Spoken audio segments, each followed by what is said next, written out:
Okay, good morning, everybody. Proceeding with our seminar. Today we have Professor Vivina Barutello from the University of Turin. She works on the areas of nonlinear analysis, variational principles, celestial mechanics, Hamiltonian systems, and today she's going to talk on the topic of celestial mechanics. The title is Regularized Variational Principles for the Perturbed Kepler Problem. Please, Vivina. Thank you very much, Professor Cabral. First of all, I thank you for the invitation, and I think I also have to strongly apologize myself because I was not there in some of your previous seminars, but in the afternoon I always have courses. That's why I could not participate, so I'm sorry for that. So yes, the talk that I propose you today is a talk about a research that I made together for several years with Professor Rafael Ortega from the University of Granada and Gianmaria Verzini from the University of Milan. Our research concerned the proof of the existence of solutions for the perturbed Kepler problem. And so now I introduce you to this problem.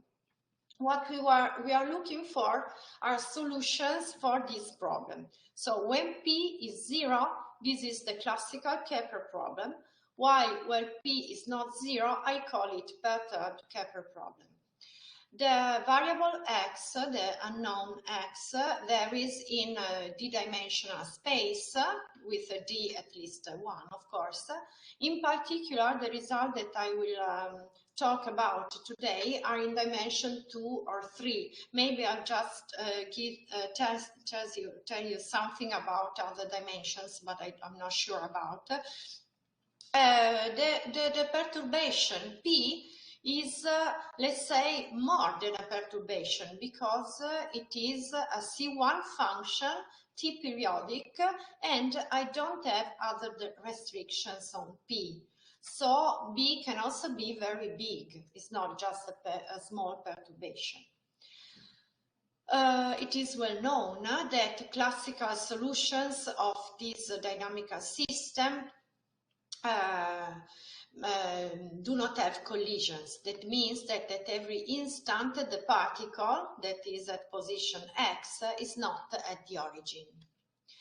But our meaning for solution is more general, and we will talk about the generalized solutions that will be solutions that can touch the collision position, so that can cross the origin, that can touch the origin. What is the concept of this generalized solution is the one that is the natural concept that comes from regularization theory in celestial mechanics. And to understand this sentence here, I would like to make a very brief perturbation, let's say, into the non-perturbed problem, so in the classical Kepler problem. So Kepler problem has the energy that is conserved. This is well known, and periodic solutions corresponds when the energy, of course, must be to obtain periodic solution, the energy must be negative, and periodic solutions are ellipses with a focus at the origin.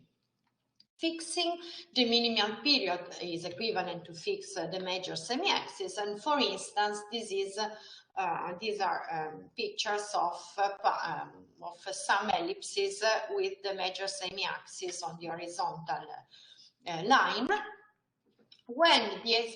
what happens is that when the eccentricity approaches 0, the ellipse degenerates into a segment that goes from the focus at the origin to the boundary of the Hills region, and so this solution starts from the origin with an ejection, then bounces on the boundary of the Hills region and goes back to the collision.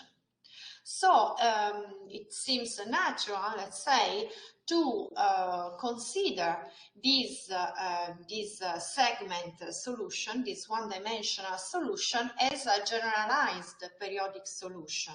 And what happened in this case is that the energy and the direction are preserved if I defined a periodic solution going from and back to the origin. This idea actually traces back to the works of Levi-Civita about 1 century ago, 100 years ago, and the idea of Levi-Civita to consider also this solution that interacts with the singularity consists in making a double variable change in which the changement involves from one side the space, so this is x equal to z squared is the variable change in the space, and a change in time. Of course, as you can see, the variable change in time depends on x. So given an x, we make a variable change that depends on x. As far as you transform the dynamical system and the energy relation, you find the relation for the new variable z. And what is very surprising when you see this transformation for the first time is that the Kepler problem exactly transforms into a linear equation that indeed is the harmonic oscillator when h is negative. So the potential, the singular equation is transformed into a regular equation, and it is also a linear equation. So it's possible to go back from this transformation. So if we find a solution here for the harmonic oscillator in the complex plane, may I go back to a classical solution, to a solution of the Kepler problem? Yes. With some simple computation, assuming that Z solves this equation, I have the energy relation, I go back to the time t and to the variable x, and I obtain a solution for the Kepler problem with fixed energy h. What is important of this method, that I think is the reason for which it was introduced, is that this transformation makes sense also at isolated collisions. And as far as z is a smooth function, we obtain a solution that when interacts, a solution x, that when interacts with the singularity, so with the origin, preserves both the energy and the direction. For this reason, we take into account this notion of solution for the perturbed problem. So we are inspired by what happened in the Kepler problem, and the notion of generalized solution that we take into account is the following. We say that a function x defined on an interval j is a generalized solution if its set of collisions, that is denoted by z, is a discrete set.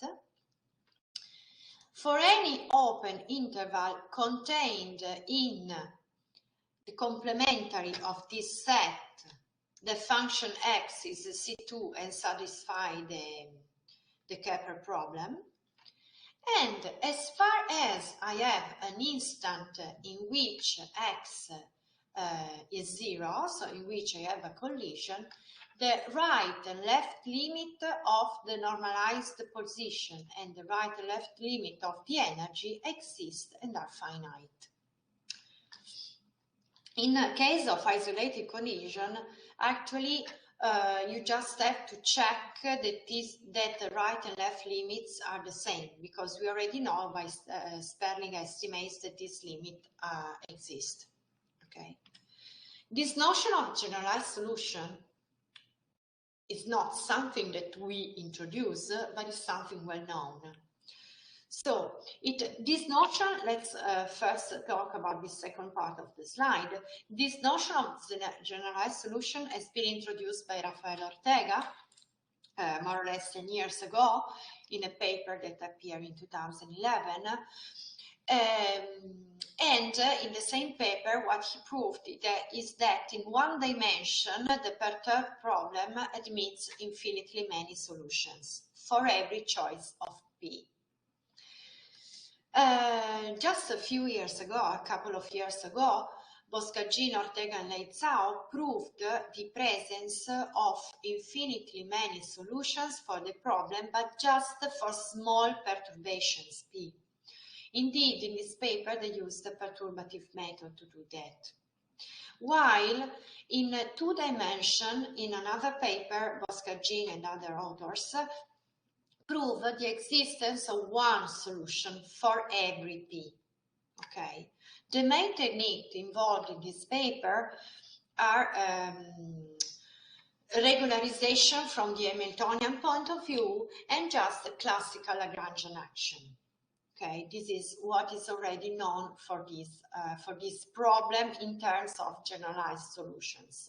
Very recently, there are very interesting contribution on these subjects by Frauenfelder and his collaborators, while other contributions have been given by Leitzau and Carlota Rebelo and his student Shimoish. What I would like to say is also that other notions of generalized in solutions has been introduced in the past, in the 90s mainly, starting from a huge work by Barutello and Rabinovitz on singular Hamiltonian system, and later on by the school of nonlinear analysis of Rabinovitz, Ambrosetti, Cotizzelati, Tanaka, Serra, Terracini, and other authors. But in all these works, the notion of generalized solution took into account just the conservation of energy and not also the conservation of the direction. So the directions of entering and going out from the collision. So our notion is a little bit more recent, and it is what it is important to keep is that it is the natural generalization of the notion of solution given by Levi-Civita. This is what it is important. So what is our main result? Our main result concerns the existence of infinitely many periodic solutions for this singular dynamical system in dimension 2 and 3. So our main result with respect to the previous one gives infinitely many solutions, but for any P. So if you want, it is the union of these two. Okay. The strategy of the proof, of our proof, is completely different from the previous ones and consists in an interaction, let's say, between variational technique and the variable changes. So the variable changes are made on the functionals, and we derive the existence of solutions studying the regularized function. This is the idea. Actually, this research for us had also a strong interest, just straightforward from the point of view of functional analysis. I mean, we think that by themselves, the new regularized functional that we find are of interest, and in some sense, the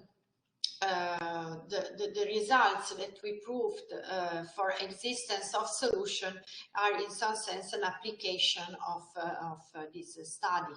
Okay, but anyway, what we can prove are the existence of infinitely many periodic solutions for the perturbed Kepler problem.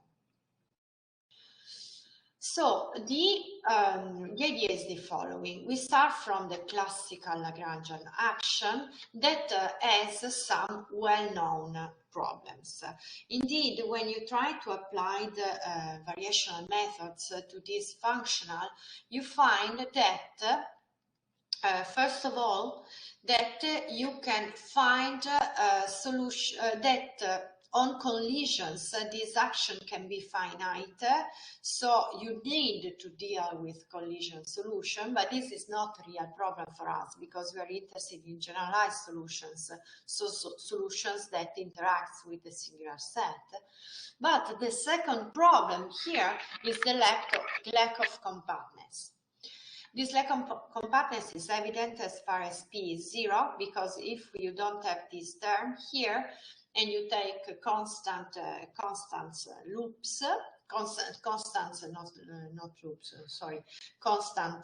functions, as far as this constant tends to plus infinity, this part here tends to 0, while this one, since x is constant, is already 0. So this functional does not satisfy some compactness condition that I will call Palais-May conditions on the loop space. A typical way to overcome this problem, typical from the 90s, okay, typical way to overcome this problem is to insert some symmetries to the loops space, but to require symmetry on the loops space implies the necessity to impose some symmetry on the force P. And we don't want to do that because we want to leave the force free. Okay, so what our idea is to try to regularize this action functional to see what happens. And so let's make the heuristic derivation of this regularized functional. The heuristic derivation consists in trying to pass from the Lagrangian action functional to a regularized one via a non-local change of variable completely inspired by Levi-Civita regularization. Okay. So the time scale, the changing in time scale is classical. It's the same introduced by Sullman. And it is done starting from H1 loops in which the 1 over x, so the inverse of the loops, 1 over x is L1. Okay. As far as we require this on x, we can define this quantity L, that of course depends on x, and the quantity tau.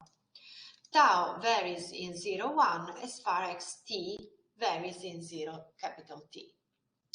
Then we have the spatial transformation. So Levi-Civita is for dimension 2, but I want to work a priori in any dimension. And so the spatial transformation that we take is a transformation that transform the sphere in itself and is homogeneous of degree 2 plus 2. Okay? This change of variable in time and in space is a change of variable that transforms the spaces on which the functionals A, that is the Lagrangian functional, and B, that is the regularized one, transform the spaces on which these functions are defined in a particular way. The new functional B that I will write in the next slide is a strange functional, and so the comprehension of the consistency between the perturbed Kepler problem and this functional is not trivial. Okay, so let's see what happened. What happened is the following, that the functional A is transformed into a functional here that contains a part Q, a functional Q that comes from the kinetic part. Where is it? Here, from the kinetic part of the action function, and contains a second part, this one, where this part here, the one here at the numerator, this part here, come from the potential part that now is no more singular. And here there is a part R that contains the dependence on P. Okay, so Q and R both depends on phi, on the transformation phi, on the spatial transformation. The time transformation is the same as before, so I just read here the transformation, while R contains the term with the strength B. This new functional, as you can see here, is surely problematic, let's say, in Z equals 0. But as far as Q and R as a nice form, become quite regular, and we will see how. Anyway, this new functional is not in a standard class, because the terms Q and R contains some strange parts. This functional depends not only on F and Z prime, on Z and Z prime, but also on the L2 norm and on the L2 norm on Z of Z on the interval 0 tau. And tau is the variable of integration. So this functional can have a strange form, let's say. But what happened in dimension 2? In dimension 2, this functional is much more nice, because in dimension 2, that means that the transformation phi is exactly the Levi-Civita transformation, so phi of z is exactly z squared. The functional strongly simplified to this form. Okay. So you see that this functional is no more singular, okay? Is no more singular, and the unique loop in H1 on which is not defined is the loop that has 0 L2 norm. That is the 0 loop. Okay. It turns out, with some steps that now I will a little bit detail, that the critical points of this functional correspond to generalized periodic solutions of the planar perturbed Kepler problem. Okay, so what happened is the following theorem. We have the following theorem that asserts that if I have a critical point, well, critical points is in some suitable sense, but is a standard sense. Critical point of the functional, the regularized functional BLC, then this critical point is smooth, the time map is invertible, and the square of these critical points in the new time variable, so we go back to the variable t, is actually a generalized solution for the PKP, that is the perturbed Kepler problem. The proof of this stuff is not trivial, is not straightforward, and took some steps that are listed here, but I will not enter into the details of this step. Okay, what I would like to talk about is how. So now we know that if we are able to find critical points of this functional, then we can go back to the problem, to the classical problem, to the Kepler problem, to find generalized solution. So the next step is how can we find critical points for this functional? Okay, so the next few slides are devoted to this problem. So I have the regularized functional. I'm looking for t-periodic x, okay?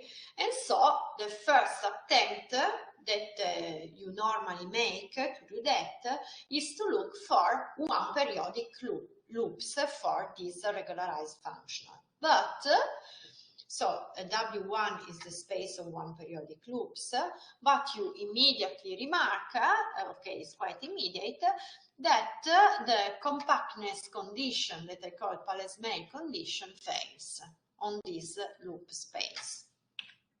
On the other hand, you can make a very simple remark to solve this problem, to face this problem.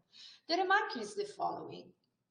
Since you need, so the periodicity condition on x, on the function x, on the loop x, means since x is equal to z squared in the transformation here, what you really need is that z squared in 1 must be equal to z squared in 0. So it's not necessary that z in 1 is equal to z in 0. But you just need that z in 1 is equal to the absolute value of z in 0.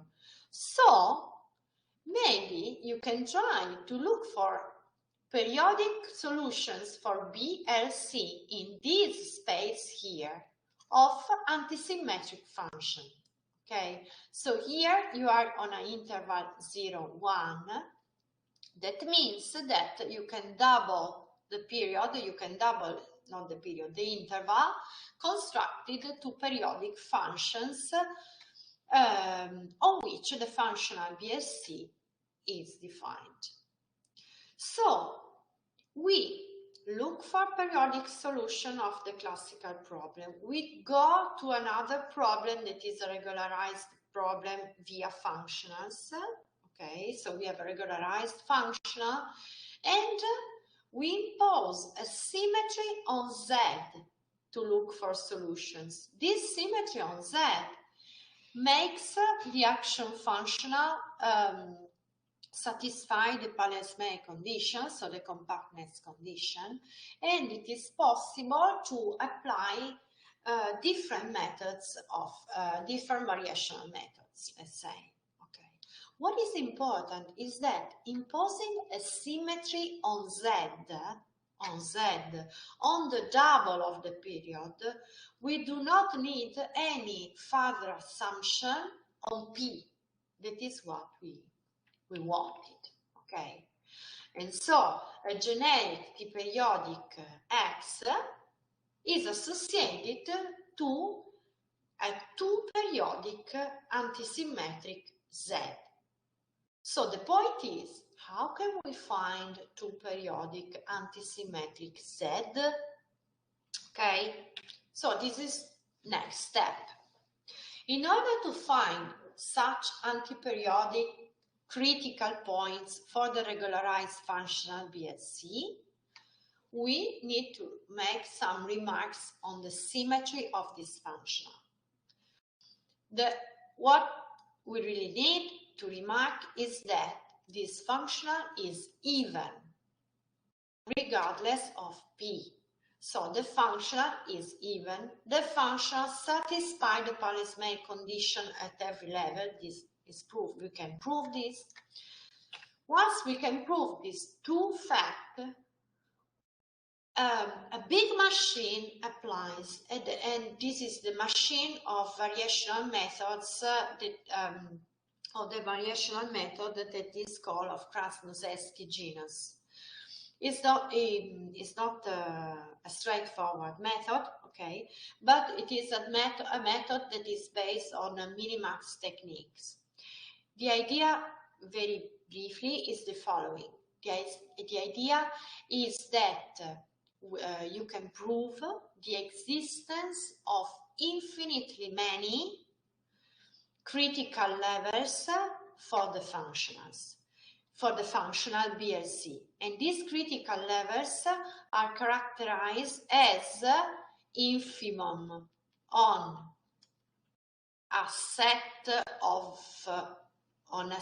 subsets of loop, an infimum of the supremum on Z in this set. Okay.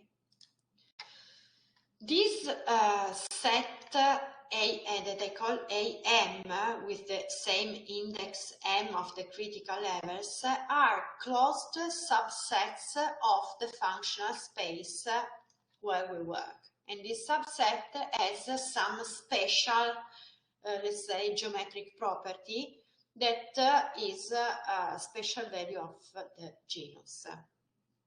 Okay, that is another stuff that I don't introduce. But what I'm interested in is that once that you remark these two properties, that is a compactness property and a symmetry property, you can apply a big machine that allows you to show that you have infinitely many critical levels and infinitely many critical points for B and C.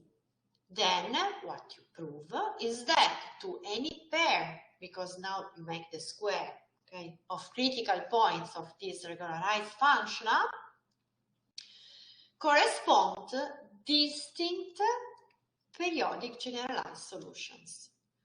So I started from the perturbed Kepler problem. I got to the action functional. I got to a regularized functional. For this regularized functional, I applied strong, yes, I can say strong variational methods. These variational methods generate generalized solutions for the starting problem. This is the idea. What happened in dimension 3? In dimension 3, the Levi-Civita transformation works, but with some remarks. The remarks are the one introduced by Kustanemon and Stiefel in their regularization in 3 dimensions. This regularization uses the structure in R4, that is the quaternionic structure. What is important of this structure that is introduced here, where I, J, K satisfy these conditions, what is important of this structure is that what we use is that purely imaginary quaternions, okay, purely imaginary quaternions are indeed isomorphic to R3. So we have a big set that are quaternions that is isomorphic to R4, okay, and a smaller set that is isomorphic to R3. I want to solve the problem in R3. So I need something, okay? The idea is that I need a transformation phi here. This is my spatial transformation that ends in IH. The remark, if you take, is the following. If you take a quaternion, the product of the Z over, how do you call this? The conjugate of Z times I times Z is purely imaginary. The two homogeneous map phi introduced by Kustanemon and Stiefel is then a generalization of Z square, and it is this map here. Okay. I just want to remark that, so, no, before remarking this, so the regularization proposed by Kustanemon and Stiefel, that is the same that we make at the functional level, is the regularization that change the time exactly as in the Levi-Civita, and change the space like here. Okay. Just observe, okay, about this transformation, there are many results, many remarks. There are many persons that know this transformation much better than me. But what I would like to stress about this phi ks is that actually it induces off vibration on S3. Okay, and it is because it is invariant under the action of S1. Okay, but unfortunately, just this transformation is not enough to regularize our action functional. In order to regularize it, we need a further requirement. This further requirement is a natural requirement, absolutely natural. It is the following. We need the condition that z prime times scalar iz is 0. In this case, because if we do not impose this stuff here that has a meaning, okay, this condition has a strong meaning, mainly from the Hamiltonian point of view, there is a strong meaning. If you don't impose this condition here, the kinetic part that here is very simple, okay, like in the Levi-Civita transformation, in the Levi-Civita functional. So the kinetic part is still singular if you don't impose this. Okay. On the other hand, if you impose this condition on your element Z, okay, on your element in the loop space, you find a Custanemo-Stiefel functional that is exactly the Levi-Civita functional, except for this part here in blue.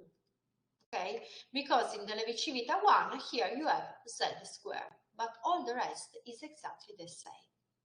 I also want to note that this part is in R3. I mean, it is in the purely imaginary quaternions, as we have already remarked.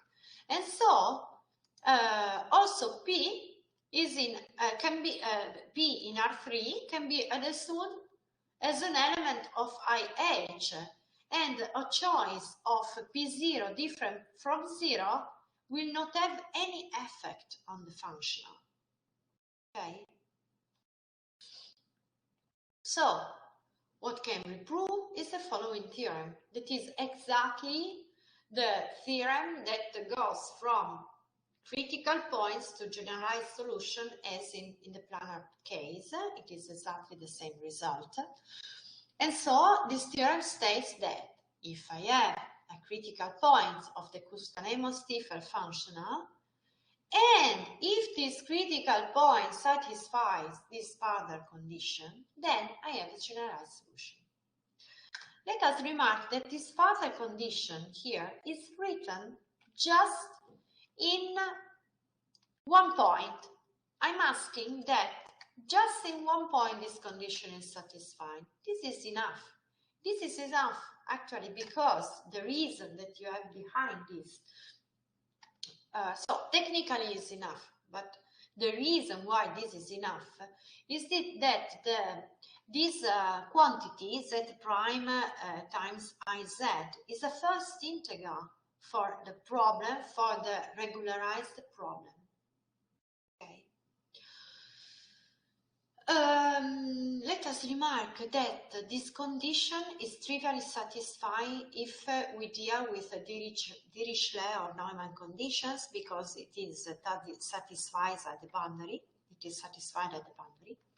And let us also satisfy that this condition is necessary, because we can find counterexample of periodic critical points for the BKS, so for the regularized functional, we can find critical points, periodic in particular critical points of the regularized functional that do not correspond to generalized solution for the Kepler problem. Okay, so this condition is necessary. If you study this problem from, let's say, an Hamiltonian point of view, like for instance, Zhao makes, okay, you deeply understand this condition. Okay, there are deep reasons to consider this condition. Okay, and so now let us try to apply the variational machine. The variational machine, I mean that I want to prove the existence of infinitely many periodic solutions, critical points for the functional BKS. The problem is that this functional is much more complicated than the functional in dimension 2 because it's different, it's deeply different, the transformation. Okay? The difference is the following. The Levi-Civita transformation has fibers that any counter image of a point has just 2 points in the Levi-Civita transformation because x is equal to z squared and the counter. So if you have a z, the same z, two different z and minus z can give you the same x. Okay. On the other hand, fibers for the Kosenheim-Cipher map are big, are huge, are S1 fibers. And so the counter image of x is an S1. If I have a z inside, I have all the S1 generated by z. This is a problem. This is a problem for compactness, maybe. It's a problem to apply variational methods. And so we need a different approach. It's not really, it's not really a different approach, but we have to understand deeply the spaces. And so let's take this space x on the double of the period, on quaternions, and let us consider for any z in x this space here. This is the space of functions that at the time tau plus 1 are the rotation of xi of themselves. Okay, so this is the space that we consider, and we work in a set that is the disjoint union. Here, disjoint is because you can prove that is if you take two distinct elements of S1, these two sets are disjoint. Okay, so we work in the disjoint union of this set except the origin. It's a simple remark, a simple computation, that if z is in this union, then the map z conjugate of z times I times z maps m into x.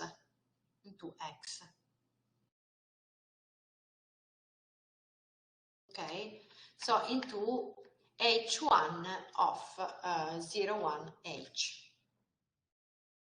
So first of all, we can prove that this is a manifold. It is a smooth manifold that has an Hilbert structure.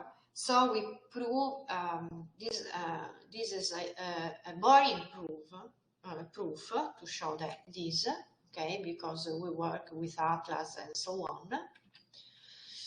And what we conclude is the following.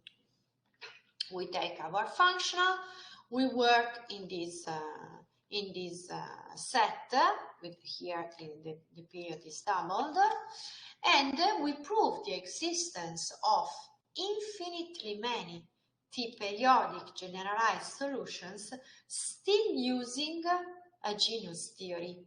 So a theory of a min-max theory similar to the other one, showing a symmetry of the functional and of the manifold, a compactness condition that now is no more the Palais-May condition, but is a weaker condition that is called Palais-May-Cerami condition, but this is not important details. What is important to retain is that it is a compactness condition, and you prove that the level, the min-max level, tends to plus infinity, and so that you have infinitely many genus level that gives rise to infinitely many solutions. Okay, so the structure is the same, but in this three-dimensional situation, it's a little bit more complicated because you work in manifolds. Okay, and so all the theory must be understood in manifolds and not on normal space. Okay. I just want to complete this talk very briefly, really very briefly. Just tells you that we have also some complementary results, some other results in the same paper, and that concerns any dimension. Okay, so our strong results are about periodic solution in 2 and 3 dimensions, but this theory can also work in a dimension, in a higher dimension, in dimension d, from 1 to whatever you want, and as a function phi, you, for instance, can try to use this function here, that is phi of y is y times absolute value of y, norm of y. Then you obtain a regularized functional, but you have to pay attention, because in this general setting, the link between, unfortunately, the link between critical points and generalized solution is not so straightforward. Okay?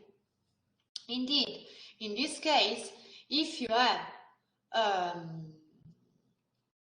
a critical point that vanishes at some internal point, then it's not straightforward that you find a generalized solution for the initial point. Example, just to make you understand what is happening. An example is if you're, for instance, you have a solution that vanishes at tau 0, just at tau 0, and for some a you can write, sorry, this there is a prime here. Sorry, I forgot the prime. For instance, if y of tau is is a times tau minus tau star plus another contribution, something that goes to 0 faster, then this limit exists, but these two limits are different. So very simply, you in this case you don't have a generalized solution. Okay, we can also construct many very simple examples also in dimension 1, and also with p equals 0 of critical points of the functional b that are not a generalized solution. So it's very delicate, the link between critical points and generalized solution. And the situation that we find in dimension 2 and 3 via the Levi-Civitas transformation is really a special situation. Okay.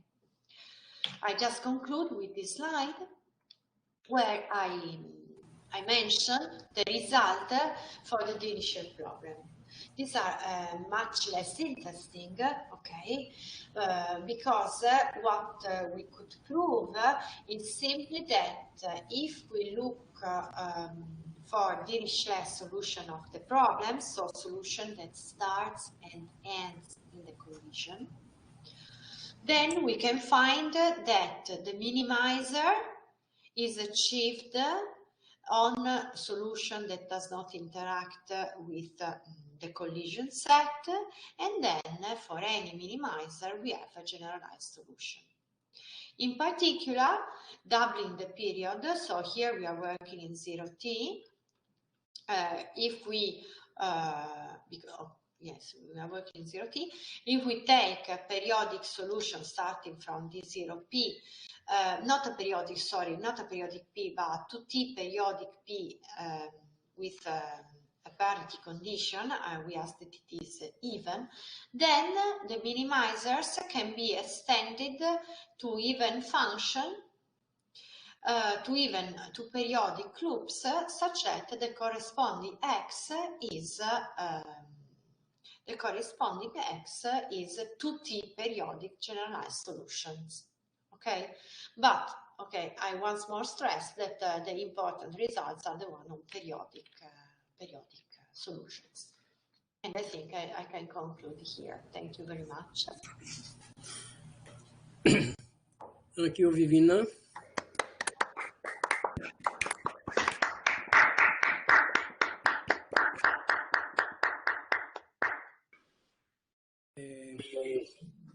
Questions? Yes, maybe.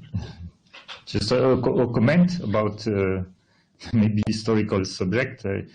Yes, we have all familiar with this story, like Levi-Civita made the regularization for 2 dimension and then Kustanamo-Stiefel for 3 dimension.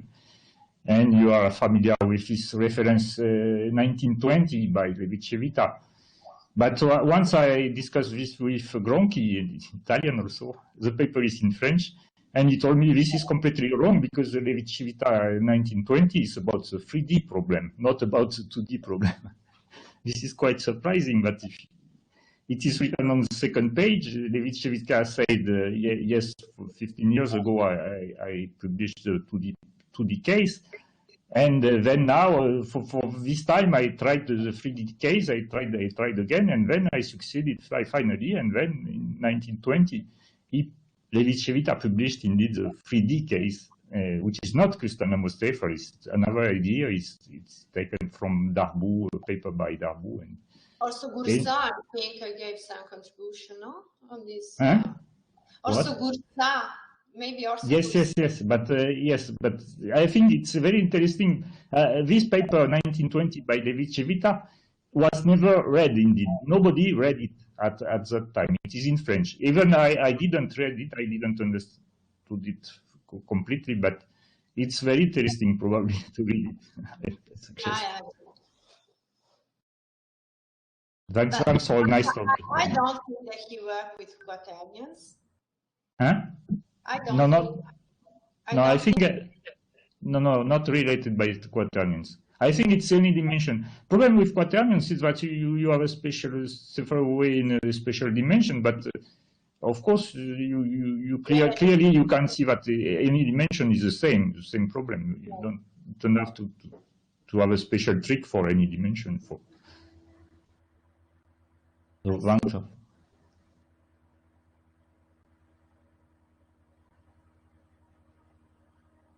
More question or comment?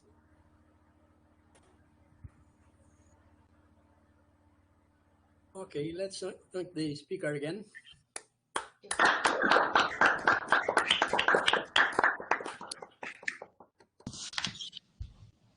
Okay, Marcelo. Para a gravação aqui.